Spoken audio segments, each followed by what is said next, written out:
Anyway, it's me again. No time lapse this time. No pun intended. Instead, it's just update stuff. There's purchases, some crafty, some not. There's actual progress update on KosStitch. What do you know? Yeah, so let's try and get us sorted in some sort of coherent order. First off, books. Yes, I just said it. Books.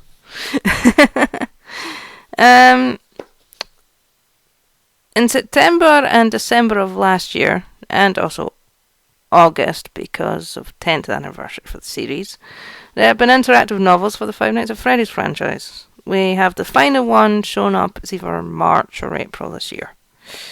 End of March, beginning of April or something. And there was only supposed to be 3. But due to it being the 10th anniversary last August, they had an extra volume 0, which is digital only, unfortunately. And yes, I'm collecting them because I like that style of book. In fact, when I looked at the titles, as soon as I saw it said interactive novel, I didn't even read what the title was or anything. I just automatically put pre-order while on Amazon and Google Play.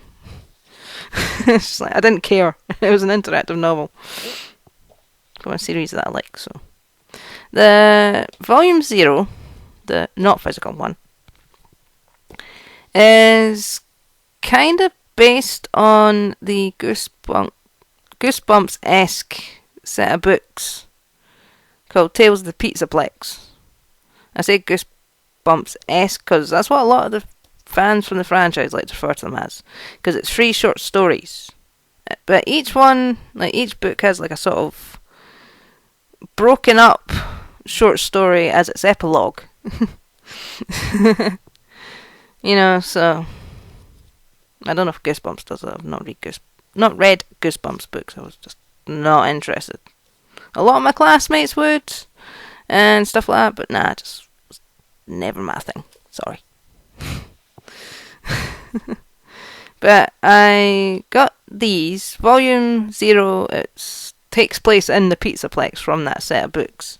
In fact, there are certain points of the interactive novel where the description of the building matches that set of books, like the buildings within that. So everyone's like, oh, is this book canon to that series of books timelines? Is it actually just a little interactive novel part of that series of books? And it's like, ask the folks that wrote it.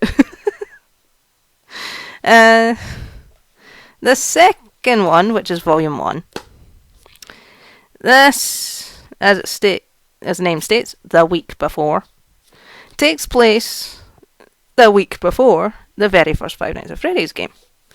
And the beginning of said game, you have like each night there's a pre-recorded message plays over the answer machine. And during the night 1 message, the previous night guard's like, "This, I'm finishing up my last week, as a matter of fact." That's what this is. That last week he's finishing up. You get to decide what he does, as long as you don't give him a game over. Excuse me. Because it has it right here. Go back to where it all began in this interactive novel set before the very first game. So, you know, you can't get more obvious that this one's the games. You know, the volume 0 was the 3rd set of books. This is the games. You then have volume 2. I don't know why I was about to say 3. I think it's because it's 3rd book. But volume 2 is actually set on based around the 2nd set of books. Specifically, the very first story of the very first book. It states on the back, dive into a retelling of one of the most popular FNaF stories where you decide what happens. So it is literally that story, but choose your own adventure style. So, yeah. And all I know about said story, about Into the Pit, is, well, what everyone kept saying about online. So I on and off watched a video where someone read through it. So basically did an audiobook. I remember a few years back when the Fazbear Fright series of books, which it's the first volume of, came out, there was the YouTuber Doco. He literally, like, every Sunday he would cover a different story as the books came out. I used to call it story time with Doco. Because that's what it reminded me of. You used to have story time. Where he just did a quick, brief summary of the story, then he went more into detail about the story, and then he gave his analysis, like what he thought of it, what other things in the series kind of, does it seem to match anything in the games or other books, or is it just like, here's a story for funsies?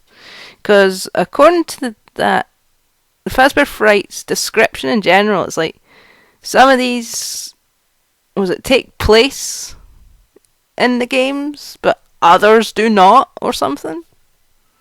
In the setting of the games. So it's like, so he did a sort of analysis saying, irony, what do you think? Put it in the comments below. So I rewatched that before reading this. It's like, yeah, it's definitely the same thing. It's the short story where a kid called Oswald travels back in time via a mysterious ball pit at the local rundown pizzeria. And like, as I'm reading this and rewatching that, it's like, wait a minute, this reminds me of one of my favourite books in which a boy about the same age as 10-year-old Oswald, maybe slightly older, gets sent to his aunt and uncle's house because his brother's got the measles, thus quarantine. In Oswald's case, he's bored over the summer because his friend and half the town have moved out to the nearest city because there's more stuff there. Half the shops are closed down, etc., and one of the main businesses went out. It's like everyone went redundant and stuff, including Oswald's dad. So he's like, oh, I'm going to have a dull summer, blah, blah, blah. He ends up going to the rundown pizza place. So, just because his parents didn't want him left alone in the house over the summer. His dad works, his mum's a nurse at the local hospital, so, yeah.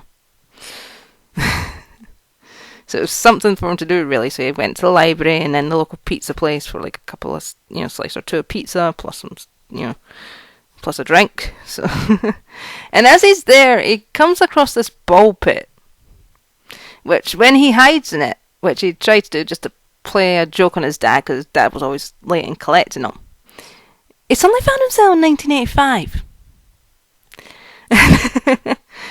And then all the antics ensue after that. I'll let you read the story, but that's all I'm telling you about it.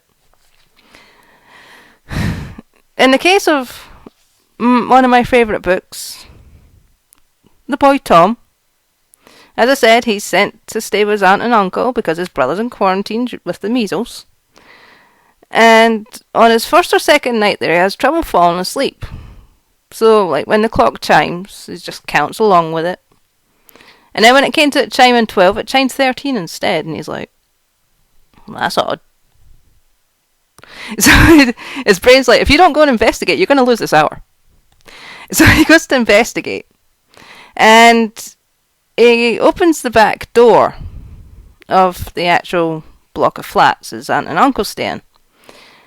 And instead of just like a little gravelly sort of backyard bit with a big wall and a set of bins, he finds this massive expanse of a Victorian garden from a massive blooming estate.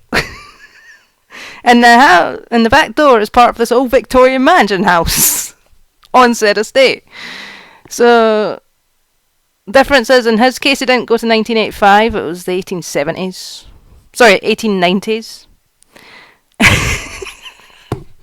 I think you're getting the theme here. You have a boy around the age of 10 who is bored because of whatever reason. In the case of Oswald, his friends moved out of town. He's got no one to hang out with. In the case of Tom, he's in quarantine due to his brother having the measles. He doesn't know anyone, so he's got no one to hang out with. One of them decides to play a prank on his dad, jumps in the ball pit, and then finds himself in the past. The other one, it just, for some weird reason, the clock outside his flat chimes or I think it's downstairs actually, but like the grandfather clock just chimes an odd hour. So he's like, okay, let's see what happens. And he finds himself in the past! And not to spoil either book. Especially concerning, was it Into the Pit? You don't really get to know this. It's later on in the Fazbear Fright series. But the actual reasoning for them going into the past is the exact same, effectively. It's like someone read Tom's Midnight Garden and went, that sounds like a good story. If I was to combine that, swap out the characters and themes, etc. for Five Nights at Freddy's, I'm sure people would like it. So it makes you wonder what Scott Cawthon's book interests are. Because apparently, in an interview he did with Doco on the anniversary of FNaF on 8th of August last year, he was saying, in the case of those short stories, the Fazbear Fright series, he'd write like a 10 to 15 page story and then hand it off to whatever assistant sort of co-writer there was to expand it. So, makes me wonder if he's a fan of Tom's Midnight Garden. Because literally that's what I was getting from it when I watched Doco's review again, when I was watching the comic dub of the graphic novel version of the story, when I was watching Rai Toast's, or I suppose it'd be Rai Doe's, because it's his third channel it's on, the Rai Doe's audiobook version of the full thing. Literally I was just getting Tom's Midnight Garden. I'm surprised I didn't mention on any of the videos the vibes I'm getting from it. So, yeah. If you're interested in either story, as I said, I'm not going to spoil the ending. It's just, there's the premise. One kid goes back to the 1890s when the clock starts striking 13 for no reason. And the other one decides to hide from his dad. He's fed up with him always being late to pick him up. And he ends up in 1985.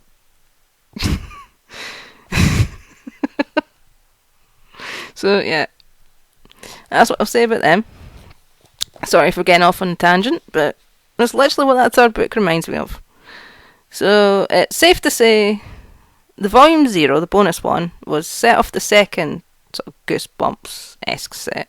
The first, Volume 1 is the games, Volume 2 is the first Goosebumps set, Fazbear Frights, and Volume 3, which comes out in at least a couple of months, I think it's supposed to be either based off the games again, or it could be the books, but from the way the description's reading, I think it's also based around the games. Some of the most recent ones specifically, considering the character you're at. Anyway, the other set of interactive novels. I do have another interactive novel, a Pokemon one, but I'm not fishing it because it's literally towards the bottom, if not on the bottom of a pile of books. This is a set of Sonic ones called Adventure Game Books. There's actually 6, but I only have 4. I used to only have 1 or 2, but I managed to get these 4 on eBay. 2 of which were signed by one of the co-writers. But these are effectively the same sort of style. It's your interactive novels. As you're going through it, you choose the paths, and Sonic and Tails, depending on which one it is. I think Sonic's on his own in some. Excuse me. But in some of these, you just go through and you hope you don't get a game over. You manage to make it to the end. And because I haven't read them, or at least the ones I did have, possibly that one, since they came out in the mid-90s, I have no memory of the story, so I'm afraid I can't give you anything on that. But if you like them sort of things, there's the Sonic ones. Right, next. My plushie collection. Slightly expanded. And in fact, speaking of Rai Toast, who has also a Rai Toast and a Rai Doe's channel. As I said, that latter one is where he does the audiobooks for Fazbear Frights. Here's the mascot of his Rai Toast channel. There's one side. And there's the other side. It's double-sided. So, yeah. I've been buying makeshift plushies again. This one I bought back in about August, but because its main campaign wasn't until, December. It had like a petition thing, and then you had the main campaign. I think it was scheduled to be sent out in a couple of months, but I got it like a few weeks back. Let's see. By Right Toast, only 442. So that's cool. I actually did the petition thing. You do a $2 petition and then it charges the rest to you should it be successful. In order, yet another Pastra Spec Clyde plush. This one is called Clyde the Killer because one of Pastra's favourite creepypastas is Jeff the Killer. So it's kind of like Clyde. I think he's supposed to be based off Jeff. And because it was part of the Makeship's Halloween thing, it got bat ears to come with him that I could never tie up properly. This particular one is only 1,000 made. I think I was like 5th person. At first I was going to be like the 2nd person, and then all of a sudden my name was listed 5th. I was trying to be one of the first. This one was classic. When it came to, like, that one came out on the 1st of October because it was part of the whole Halloween monthly theme thing. The very next day, about 5 in the morning, I couldn't sleep. So I just decided to see what was in my subscription feed because I had YouTube playing as background noise. And one was by the channel A Bit Frank, who also has a channel A Bit Late, which is a sort of ASMR storytime channel. And right at the very beginning of the video, she advertised that her channel mascot was being made into a plush. Or that she hoped to have one made into a plush. So I immediately paused the video, went to Makeship, and I ordered it.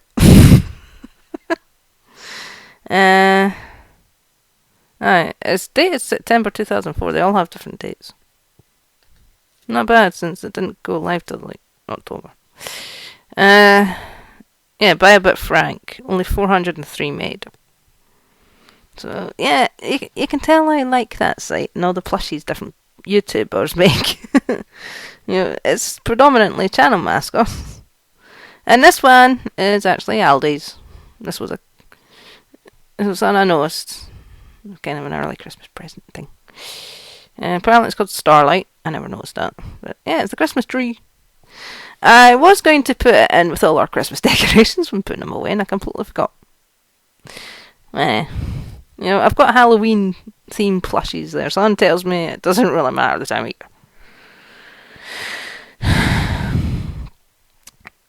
year. Speaking of Christmas, one of my last update videos, I believe I showed off a ton of yarn I got.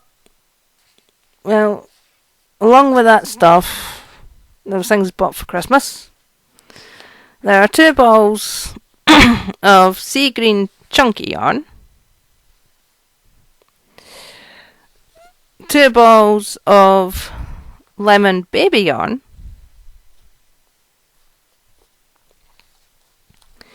and 2 balls of the orange DK weight.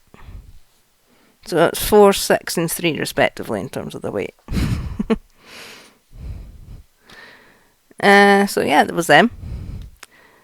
And last night, because Thursday just passed, Aldi had in more yarn, which included that set again.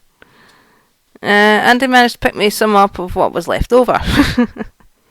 So we have Aran Aqua, 4 balls of that. There's Aran White, 1 ball of that. Again, it was like, you saw what they had.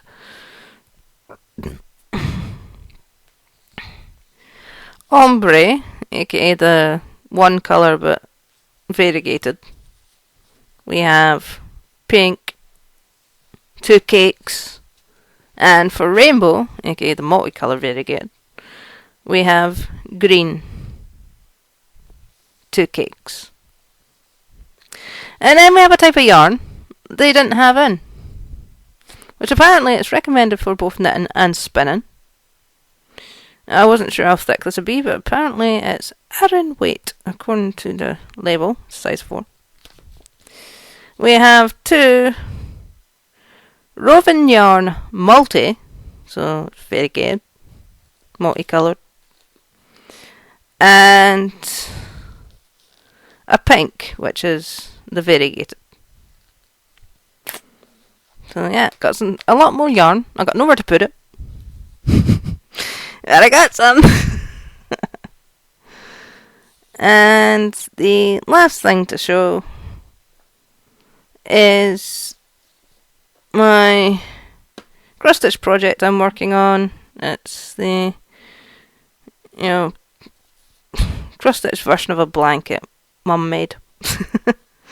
Originally I was doing it on 14 count Ada.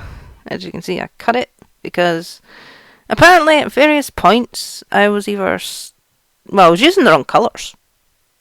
I'm not sure if I was using the blended ones in place of the solid ones or what was going on, but there was mistakes all over the show. So that's what happened to that. So I'll start again. Here's our progress. I've almost finished page 1. I've just got the white that's down here, and that's page 1 done, because these are page 2. There's another 3 stripes that go there, because that's the 60, 70. And you have 80, 90, 100. This is, again, that's where page 1 ends. It's this line here.